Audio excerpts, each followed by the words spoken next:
Sa simula, akala ko'y tapos na ang lahat.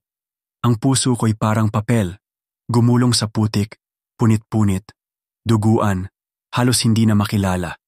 Ang bawat alaalay sugat na paulit-ulit kong binibilang, mga pangakong iniwan sa hangin, mga yakap na tila lumamig sa pagitan ng oras at distansya. Naniwala akong ang pag-ibig ay laro lamang ng tadhana, na sa dulo, lagi akong talo. Nasanay akong lumakad mag-isa, hindi umaasang may hahawak pa sa kamay kong sanay ng malamig, hindi na umaasang may titigil para sa akin sa mundong laging nagmamadali. Pero dumating ka. At sa isang iglap, bumagal ang mundo. Sa pagitan ng iyong mga titig, nakita ko ang isang bagay na matagal ko nang kinalimutan. Ang sarili kong halaga. Pinunasan mo ang luhang matagal nang hindi ko nararamdaman.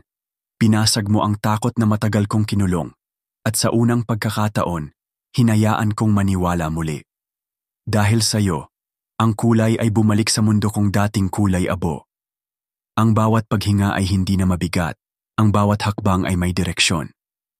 Dahil sa'yo, natutunan kong hindi lahat ng alon ay naninira. May ilang dumarating upang dalhin ka sa tamang pampang. At ngayon, hawak mo ang kamay ko.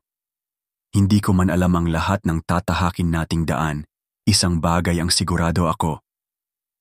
Hindi na ako maglalakad mag-isa. Dahil sa pagdating mo, nalaman kong ang tunay na pag-ibig ay hindi natatapos sa sakit, kundi nagsisimula sa isang taong handang magpagaling.